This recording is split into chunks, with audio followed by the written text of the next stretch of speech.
Hello, everybody, and welcome. I'm doing this in English, as you might have noticed by now. It's purely because of the millions that have tuned in via satellite to watch this and be a part of the. Oh God, I should have maybe. Oh, anyway. Let's hope I won't get any more emails.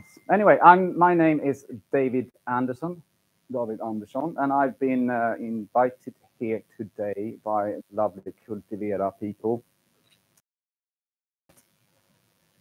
Swedish Råpunk scene, which is quite interesting. Have we really got this far? Is this now a subject for lectures? Talk about something that is so much in the moment. Maybe it is. Maybe it's because it's now when time has passed a little bit. I feel, at least myself, that it's a part of history now, even though it still exists among us, of course, and it's never gone away. But it's a Swedish cultural history phenomenon that hasn't been talked about that much. I won't say it's been ignored, because not a lot of people know about it. But I think the people who do know about it feel quite passionate about it, and would like to. Therefore, I think it's quite important to point out what it was about and why it's still relevant, I think, in a lot of ways. Anyway, when I was about 12, I started my own punk fanzine called Bubble Bath. Don't ask why it's called that. It was just, hey, it's punk. You just do what you want, I guess. Anyway, so that was about 12, 13 years old. I've been into punk since I was about 11. And I got sucked into the scene straight away, pretty much. And I realized that it had certain qualities. Even though you're 11, 12 years old, you were already a part of the scene just by existing. And I felt very welcome, and it was a very encouraging community, I would say, that spurred you on to be creative and do whatever you want, no matter skill, how much experience. But it was just about just do it, or do it yourself, which is DIY, which is one of the main overarching features that that Råpunk scene is one of the pillars, I would say. But let's get to that later on. So anyway, when I got to London, I lived there for about 16 years. When I got back to Sweden, I guess it's one of those things you start thinking about your life or whatever, or the past kind of became a lot more present when I came back. So when I went to my mum and dad's house, I went through all my old boxes and I found things from that era. And I realized that this is actually quite interesting. And it's a very interesting scene. And I think this kind of deserves a documentary of some sort. It needs to be documented, but it also needs to be presented. So I told a couple of friends of mine in London, two Swedes actually. One is a book designer, you could say graphic designer. One works in photography, but they both are very interested in punk rock and especially the Swedish punk scene. And they then offered, they just said, why don't we make a book about this? And I thought that was a really rather good idea. Since then, I've been traveling all over Sweden with a scanner and scanned photographs and posters and fanzines and all kinds of things to the scene. And I ended up with about 2,000-3,000 scans of photos and a couple of hundred fanzines and loads of posters and everything for the book. It also became an academic subject. I did my master's essay in history about the Swedish Råpunk scene. So it's fair to say that at least I won't say I know it all. I would never do that. And everyone's got their own personal experience. But I think I managed to pinpoint a few main features that are very important that kind of makes up the scene. But before that, I would like to, being a historian, I would say, almost. Since I've graduated in masters, I can probably call myself a historian in one way. Let's talk a little bit about the background, the cultural and social context. Where are you? Anyway, and the history of Sweden. So it's obviously a story about different Swedish 1980s, and you Cornwell from The Stranglers put it very well. He painted quite a good picture about Sweden in the 70s. Let me tell you about Sweden, the only country where the clouds are interesting. Big Brother says it's the place to go. Too much time to think, too little to do. Kind of summed up, at least him being an Englishman coming to Sweden, what Sweden was like. In the early 80s and 70s, Sweden was embedded in the safety of Scandinavian social democratic utopia, you could call it. The majority of the population born in the 30s and the 40s had experienced quite a transformation in standard of living during the 50s and the 60s, and would now find themselves in the safe existence of the Swedish Folkhem bubble, the all-encompassing home for the people. The Folkhem project was initiated by the Swedish Social Democratic Workers' Party's Prime Minister, Per Albin Hansson, in 1928. Hansson declared war on poverty, unemployment, substandard housing, and class divide, and presented a vision of a welfare state that would cater for all parts of society. Through negotiations and compromises between different political blocs, a deal functioning as a midway between socialism and capitalism was made. With the help of a post-war boom, mainly made possible because Sweden hadn't been blown to bits during World War II, Sweden had, by the end of the 50s, created almost the perfect society.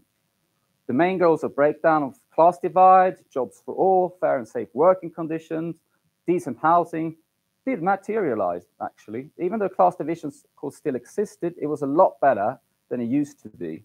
And Sweden should never return to the bad old days with rotting houses and unemployment. Social democratic utopia, sure, it wasn't far from real politically. It created a safer and more peaceful life for most. However, let's have a look. This is kind of what you could picture it, even Tranås in utopia. Do you know where we are? Folkberget. Yeah. Anyway, yeah. Well, however, what tranquility is to some is crushing boredom to others. While the Swedish Folkhem was built on the idea of cooperation, there was little room for outsiders, as they would impose a threat to the well-being. And let's have a look. Yeah, the material well-being everyone had fought so hard for. You couldn't, it was built on cooperation. So if anyone had different ideas of what they wanted to do, that would impose a threat to the order of society and how the way it was built. So the giant tower blocks, new built flats, did provide fully functioning home, but it also proved to be somewhat soulless and isolating living environment to a lot of people. Consequently, Swedish society had created a functioning, but rather conformist society, not ideal for everyone. The spirit fueled the notion that one should not draw attention to oneself, what we in Sweden call jantelagen. And attempts to break away from the norm in any way would be considered as attention-seeking, which is quite a sin. Thus, there was little room for social and cultural flexibility for those who wanted something more than to just go to school and get a steady job, get married, and eventually die. The vacuum created by this new comfortability opened up for some people to wonder if maybe something went missing along the way. Well, in the 70s and 80s outside world, the Cold War was getting hotter. Globally, the nuclear threat was real, and the fear of the 4-minute warning and was ever present. The superpowers were instigating coups all over the world in order to fight capitalism or communism. Multinational corporations were plundering third world countries for resources and cheap labor while destroying the environment in the process. In addition, Swedish utopia was cracking in the 70s and 80s. The kids born in the 60s started to experience that it was getting harder to recognize the idyllic picture that was being painted. Swedish society was getting more competitive. As more and more of the jobs within the manufacturing industry disappeared mostly to East Asia, employment opportunities were dropping. The jobs on offer for still not educated youths were the remaining lower-end, repetitive, exhausting factory jobs. The very same jobs some have seen their parents waste their lives away in. And a lot of people who sense that there must be something more to life than this vowed never to follow in their footsteps. The housing situation for young people was also reaching crisis point. Old but perfectly inhabitable houses stood empty or were being torn down and replaced by brutalist concrete-style slabs. Also, parts of the young and conscious generation started to become aware that the welfare of us was often at the expense of others.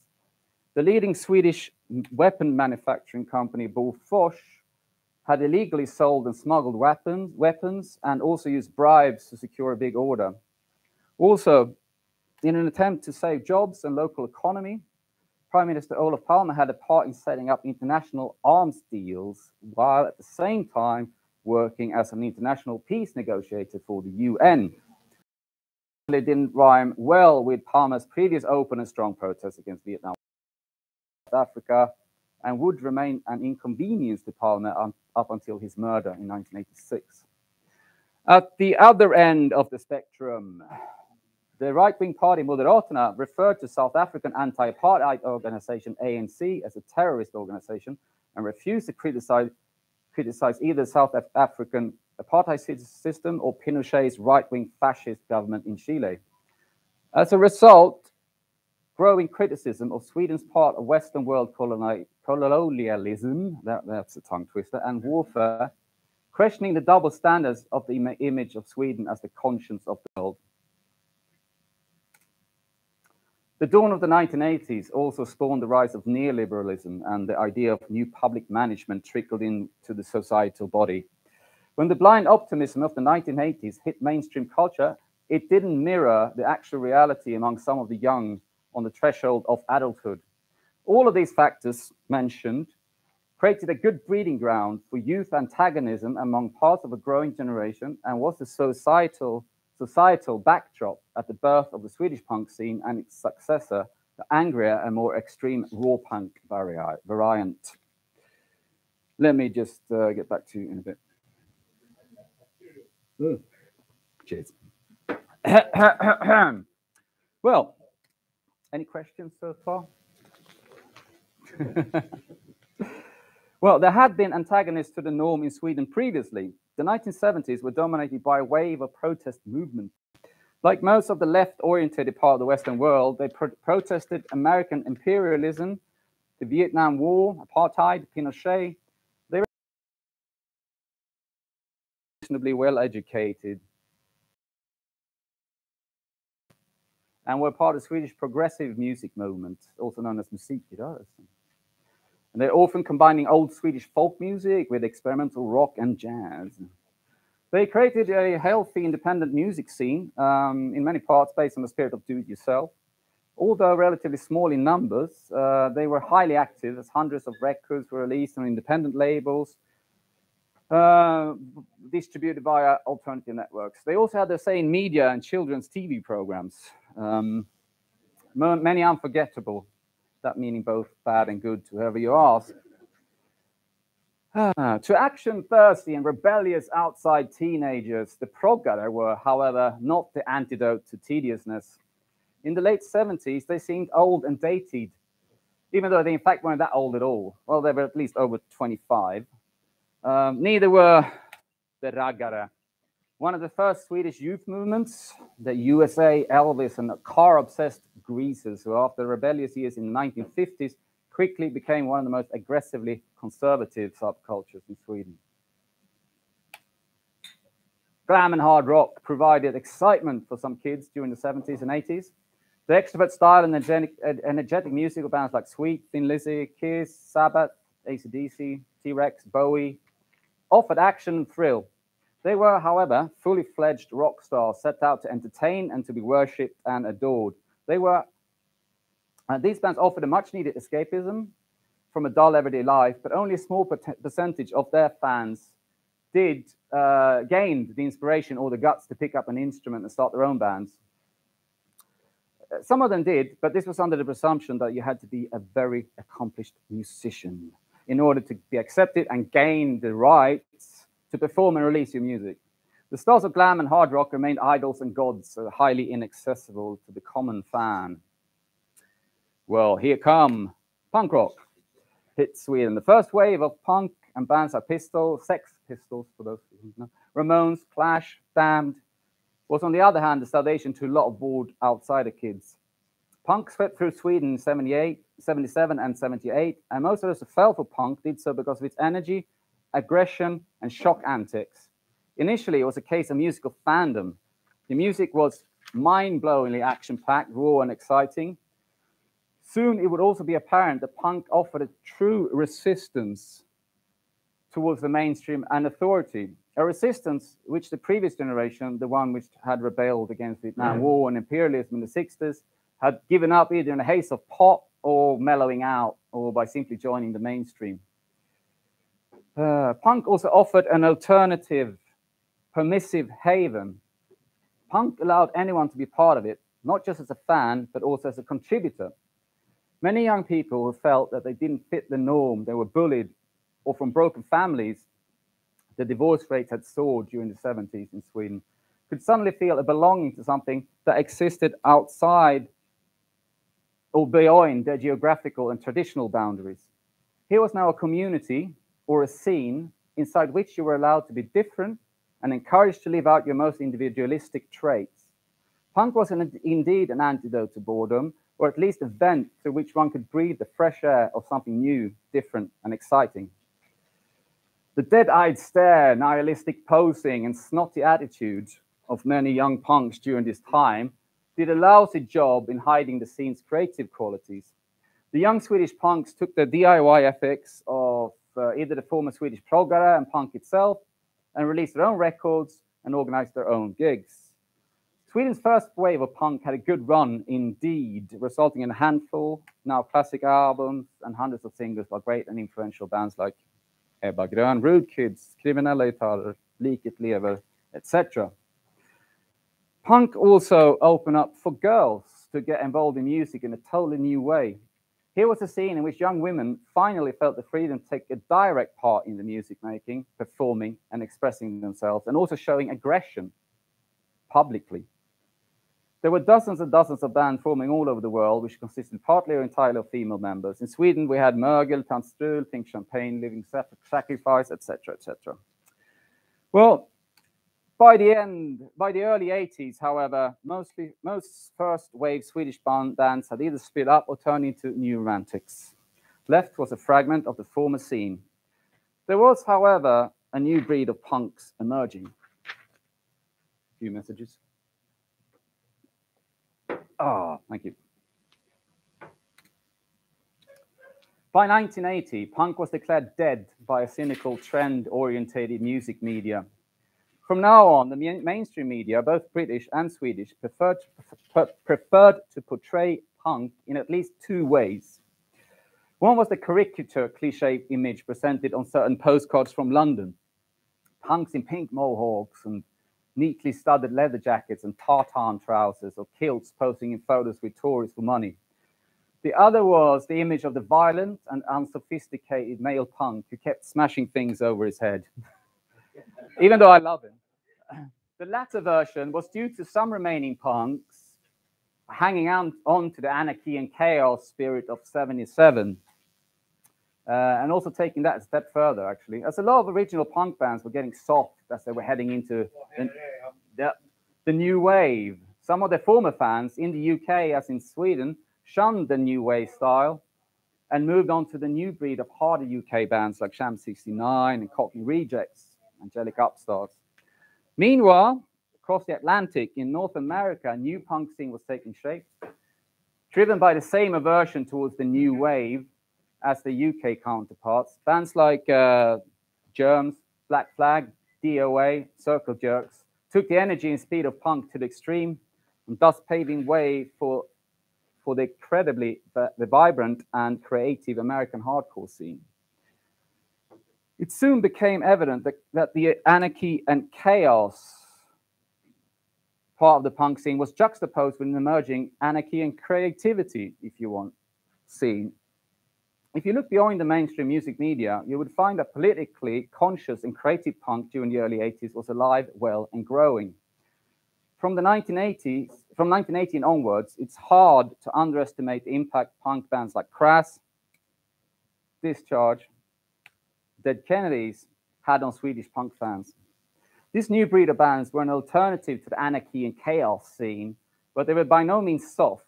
They kept the anti-establishment attitude and fuck you mentality of punk, but they added a creative message and a sharp anti-right-wing and anti-Nazi political agenda to the package. Crass with a strong and outspoken anarchist approach, full of ideological sloganeering penned by Penny Rimbaud and delivered by frontman Steve Ignorant. Also backed by iconic design by G. Voucher and Dave King.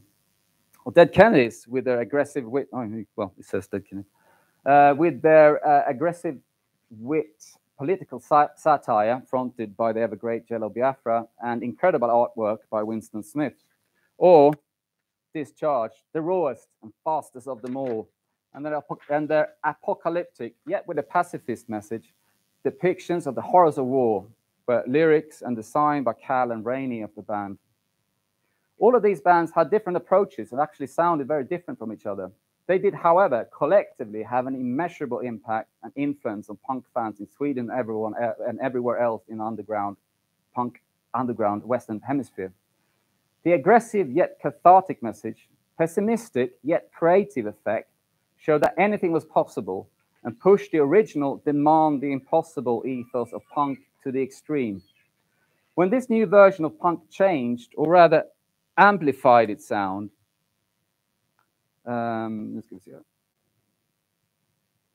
its sound, speed, and ideology to the extreme Råpunk variant, as it was labeled in Sweden, it also breathed new life into the scene. These new bands channeled a lot of the frustrations young people felt in regards to the world situation, the nuclear standoff, corporate greed, racist nationalism, police oppression, to name just a few burning issues.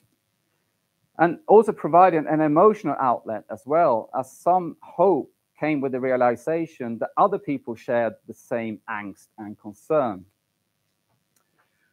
Where are we? Yes. One must not forget that many of the followers of this angrier, more politically charged punk variant were full-on music freaks. And they just wanted to find and make more of this music to enjoy. This created a whole new kind of community. Because of, or rather thanks to, the media's rejection, this new Råpunk scene moved even further from the mainstream, of which they wanted absolutely nothing to do with anyway, and settled in the underground and further embraced the power of do-it-yourself. Some bands released records on small independent labels.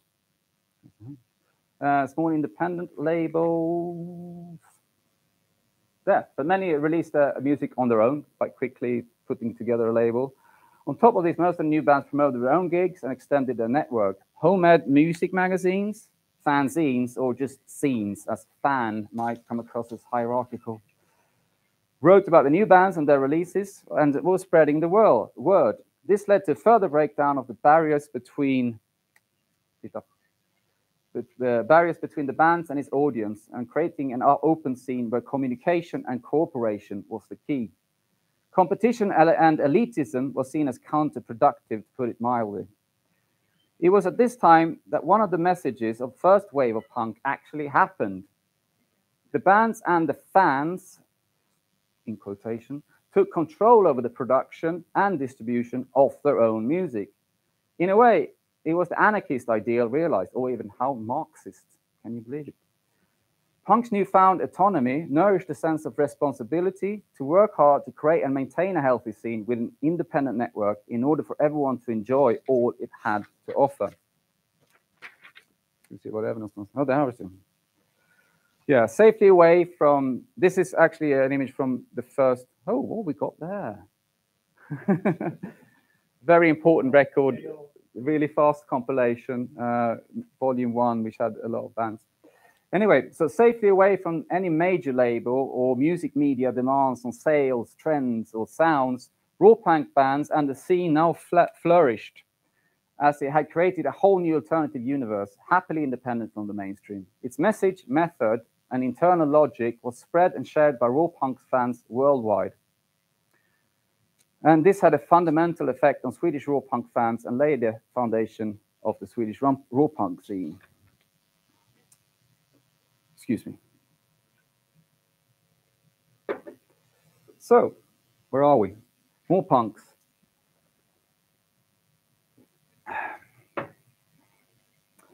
So, the political stand. Well, let's have a look at some punks while we're at it. This is material that will be used in my forthcoming photo book, you can call it, but there's quite a lot of articles in there as well about the Swedish scene. So anyway, at the center of punk rock philosophy lies the idea of individual emancipation and freedom to express your personality and creativity. This freedom would, with the raw punk variant, eventually also encompass the anarchist ideal of freedom under responsibility, not chaos. Responsibility not just for your own life, but also for the general well-being of your community, including the punk scene, and further on the well-being of the planet. As the anarchist ideology trickled its way into the Råpunk scene, it would therefore also influence the general political awareness and outlook of its members. The anger which fueled the first wave of punk was mainly based on classic teenage rebellion. While the no future, anarchy and chaos and destroy slogans of 1977 stood for nihilism, being bored, the advent of the more politically fronted bands in the early 80s turned this anger into rage and shifted its focus to something more radical. It was a case of quite literally trying to save humanity from nuclear holocaust. Bands and fanzines spread messages and slogans about the fear of living under threat of potential World War III, frustration over World War greed, multinational corporations, Third World starvation, religion, sexism, animal cruelty, you name it. All parts of an enemy that would collectively be called the system. In return, the scene offered an alternative counterculture-based anarchist ideology based on animal rights, vegetarianism, do-it-yourself attitude. While lacking the intellectual, almost academic approach of some of the English bands like Crass and Conflict, the Swedish Råpunks found a way to channel their frustration and rage by embracing the creative and activist part of the scene. The Swedish anarchist magazine Total Brand, it says supposed to say Total Brand up there, but anyway, was a hub for different autonomous anarchist groups scattered around Sweden and also inspired a lot of direct actions and gatherings. The political stand within the raw punk scene and the particular issues it raised was for youth subculture something unique and truly ahead of its time. No other subculture, originally based in popular culture during the 1980s, had so many pioneering ideas and positions right at the core of the culture itself. Issues which permeated the raw punk scene, like animal rights, vegetarianism, environmental destruction, were during the 80s peripheral phenomena and was considered to be quirky or full-on extremism. But today they are common knowledge among a large portion of the youth, and many of the ideas and modus operandi of succeeding activists within feminism, veganism, environmental issues can be traced right back to the anarchist and raw punk culture of the 80s. Is this academic enough for you?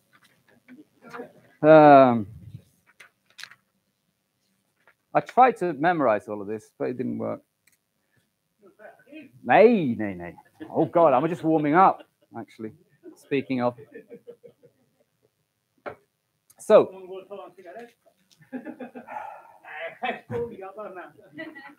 Det kan det göra ändå.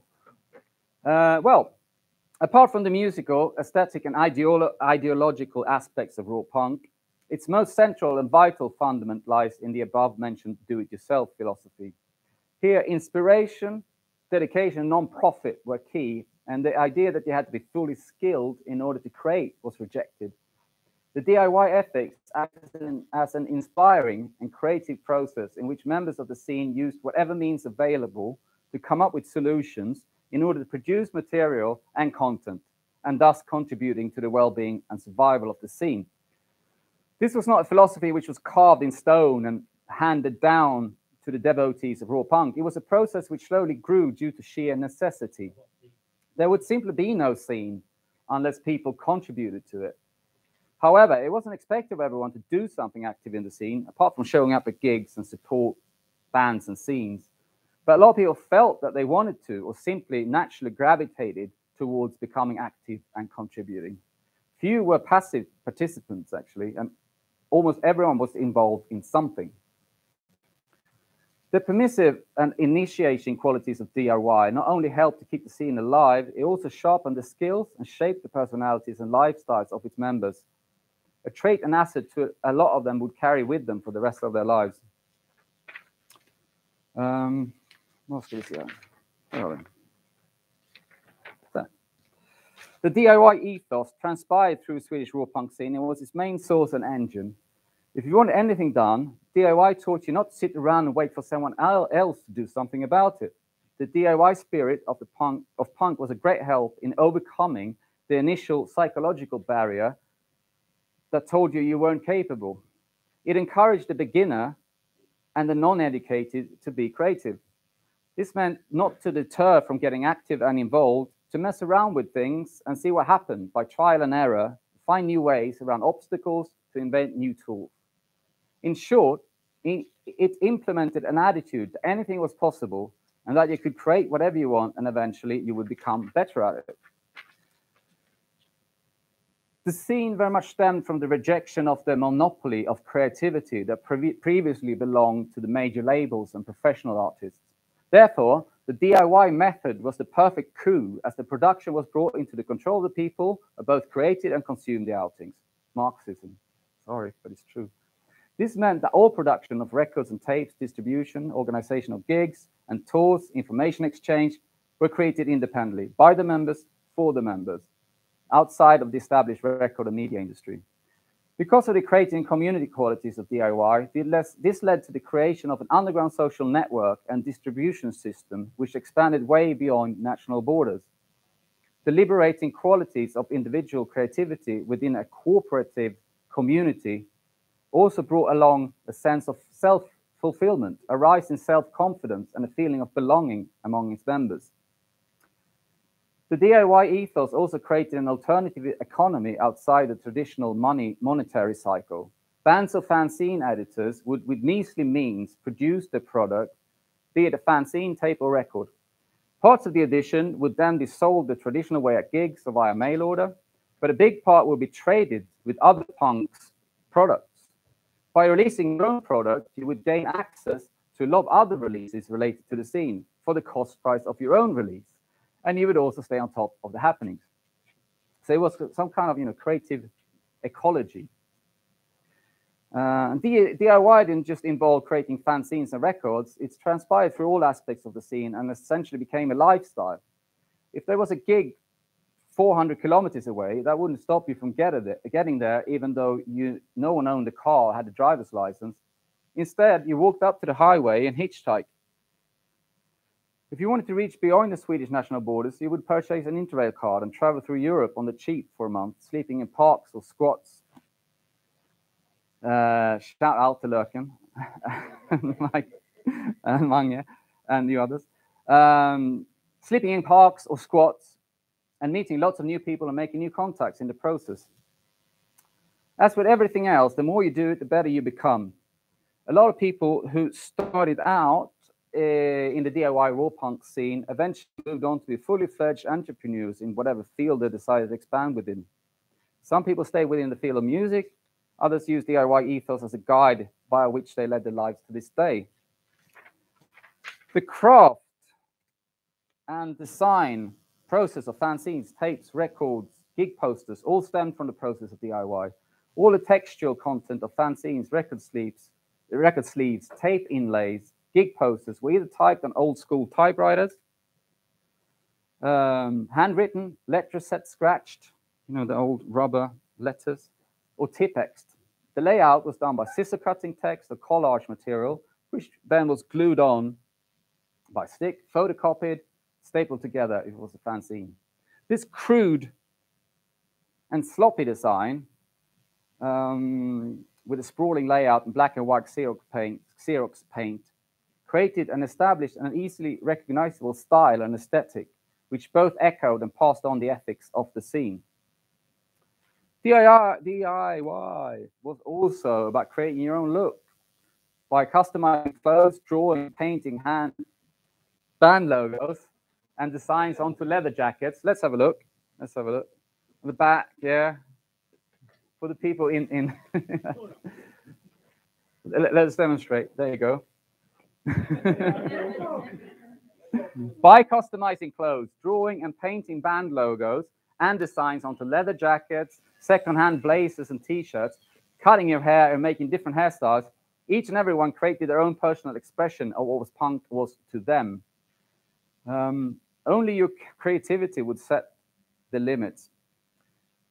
But please note, buying expensive pre-designed and factory-stitched punk clothes from youth fashion shops like Zip or Claws was frowned upon and would deem you a poser, so-called lördagspunkare, Saturday punk, a fate worse than death.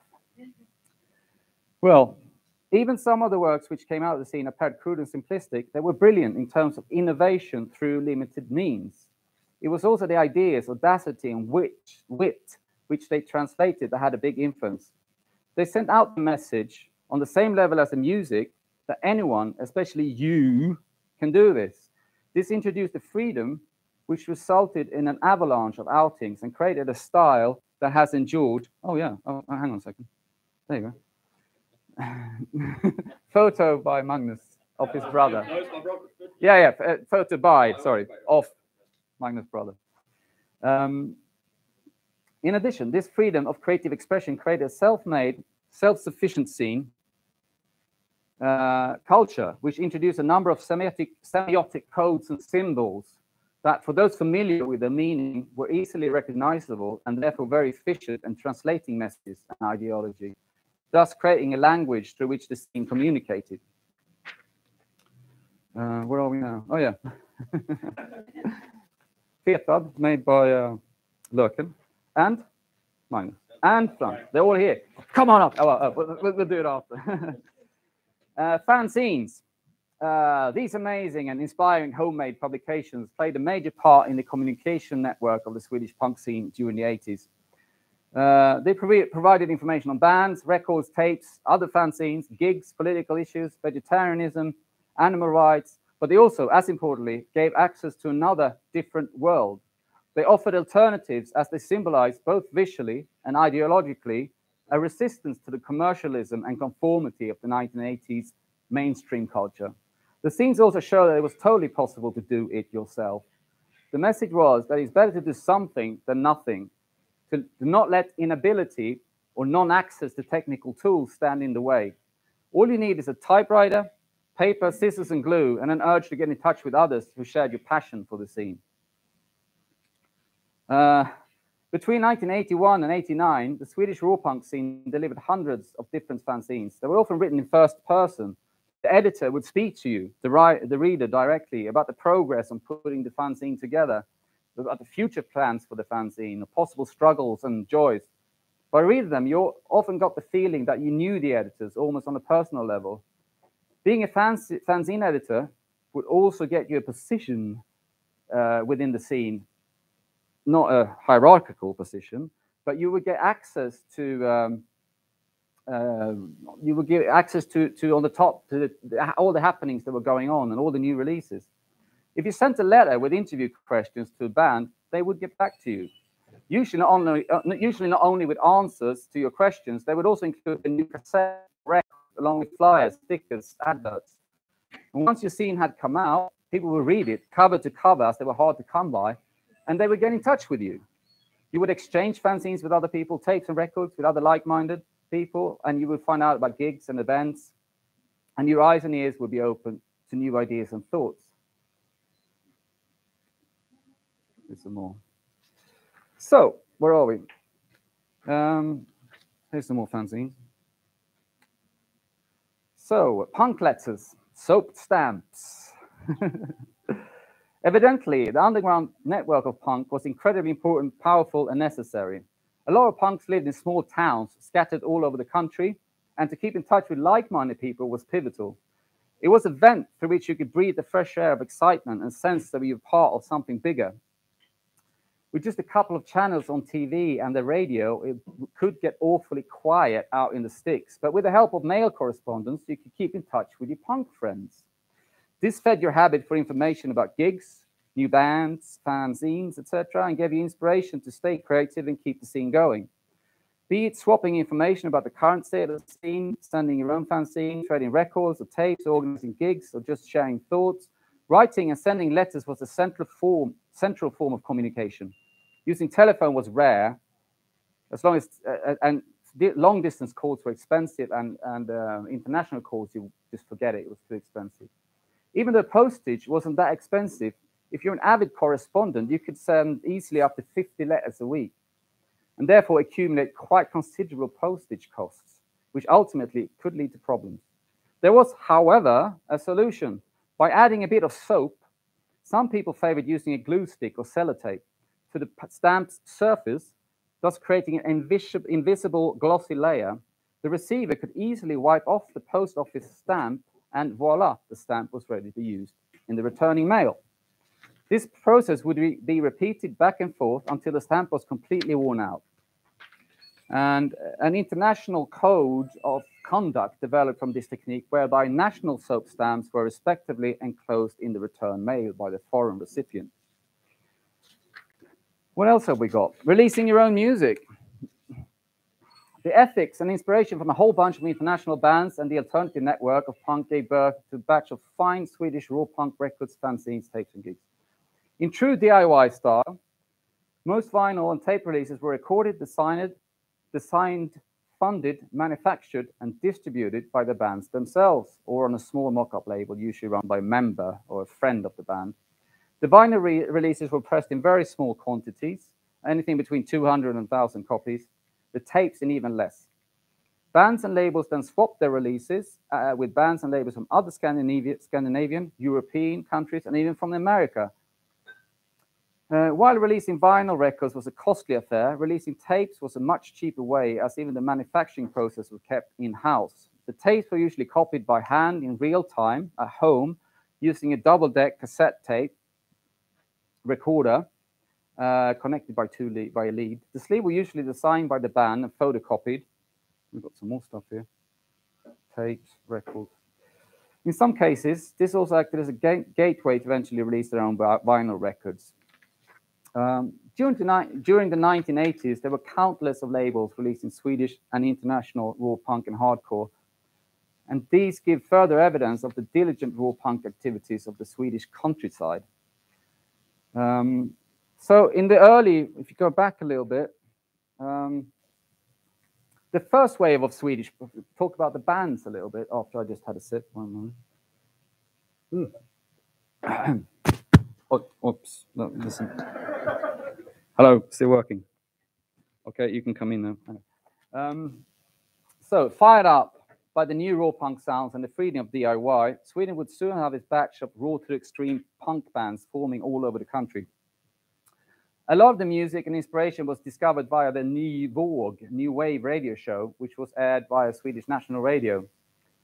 Many of these new bands could be labeled as purely discharged worshippers, which they were, but a closer look made it clear that each band also brought their own personal touch, mostly more speed and raw energy to the sound, which made them more unmistakably Swedish sounding. Interestingly, as we spoke about earlier, a few of the bands mentioned above, or these bands here, Huvudtvätt, Simex, Absurd,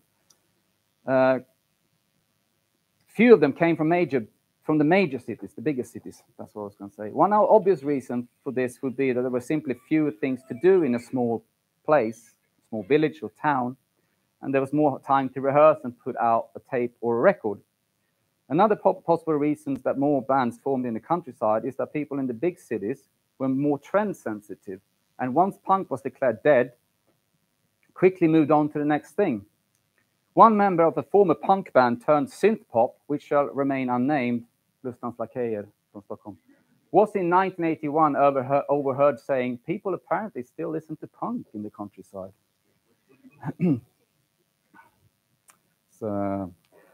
So also, while girls featured in bands like Wax, Swankers, PMS, Va? Ja, precis. The Swedish raw punk scene was mostly a boys' club as far as playing in bands goes. Girls, however, took part in the scene in other ways. The editorial staff at Ny Våg radio show partly consisted of females. Girls also took part in organizing gigs and were better at documenting the scene, especially in regards to taking photos. Girls also frequently went to gigs, took part in demonstrations, and the general hanging around. This is not to say that the Råpunk scene wasn't male-dominated. It kind of was, but it was a large improvement and a giant departure from the sexism in the overall music scene and society at the time. So I could go on and on and on and on about the bands. Maybe actually, let's have a listen. Let's have a listen. See what we can get here. Come on. Ja, han hälsade att vi skulle ha det så bra här ikväll. Hälsade han i morse. Can you hear anything?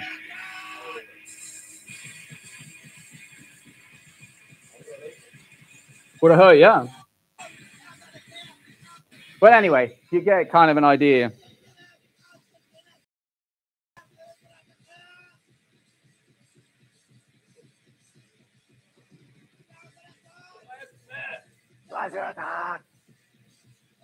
There they are.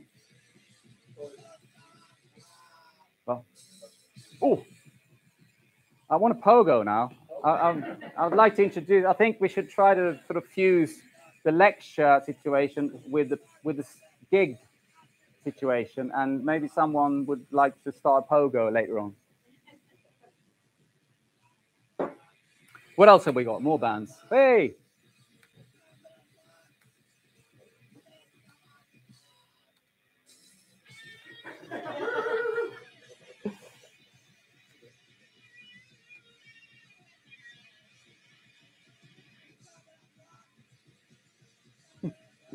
But of course, oh, Puck has been, head is gone apparently. So, oh yeah, oops. We could go on for hours, couldn't we? Anyway, you get an idea. More, this was obviously a teaser to buy the book when it comes out, because there's going to be a lot of pictures from there. Just to sort of what time? Oh, time flies when you're having punk rock fun. I just want to say a few things about venues. Actually, to sort of tie it all together with the intro about the Swedish folkhem and the Swedish welfare state, actually had a big hand and was a help for small punk bands to can't read this. For doing gigs, because earlier on no rock club would touch a Råpunk band. It was just not on the map at all. So you had to start your own. But usually in the beginning, most bands actually played in folkhem started organizations and associations like RBF, which is the Workers' Educational Association, or funny enough, IOGT-NTO, which is the National Sobriety Organization. Yeah, Studiefrämjandet and a lot of, so most of the bands sort of had initially, and they would also use school auditoriums or old bomb shelters, fritidsgårdar, youth centers, no rock clubs. That was like, there were a few. There were Jönköping, you had Stab and Skylten in Linköping. So it was all, again, a part of DIY. You just used whatever means that were available to you, and be it an RBF house. Yeah, exactly. Well, actually, in someone's garage. And of course, the most...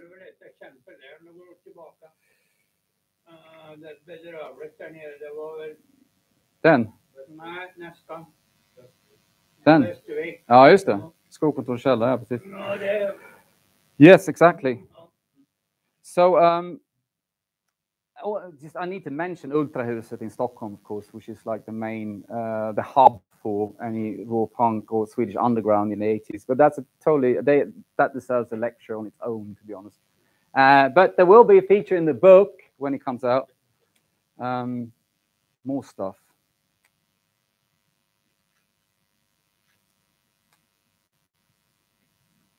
Finspång,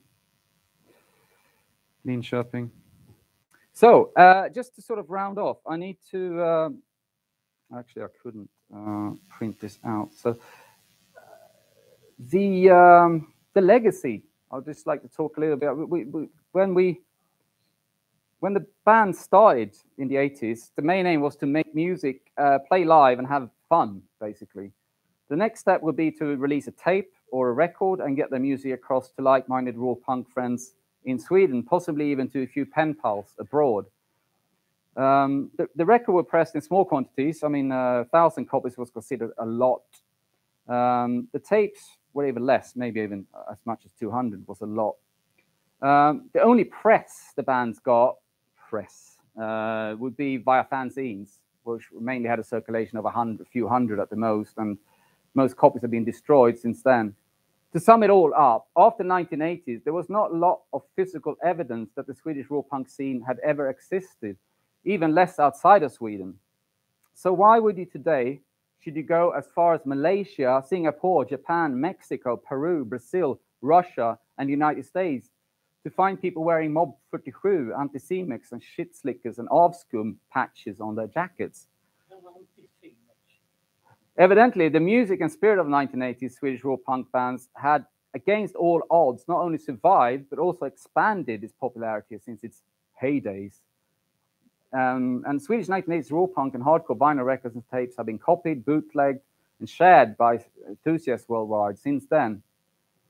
So there's quite a few, a lot of people actually started bands purely because of their inspiration from the Swedish Råpunk scene in the 80s. Japan has, since the mid-90s, produced a number of bands almost entirely dedicated not only to the Swedish Råpunk scene, but also the whole attitude and look. So a band called Disclose paid homage to the Swedish scene on the Great Swedish Feast 10-inch. And also a band called Ferocious X says that the old Swedish band struck me with their rawness, noise, and D-beat. The Swedish pronunciation sounds very cool, and the forms of words with the o, looked unique to me. Mob 47 is especially important. They left a big impression when I listened to the records for the first time. The sound was so of its time. I wanted to record Ferocious X at Åker's bowling studio, he said.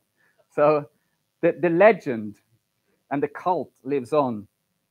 There's also another band called Skitklass, who obviously are influenced by Swedish band Shit Slickers. You can see here he's wearing absurd t-shirt, Shit Slickers, Råpunk, anyone?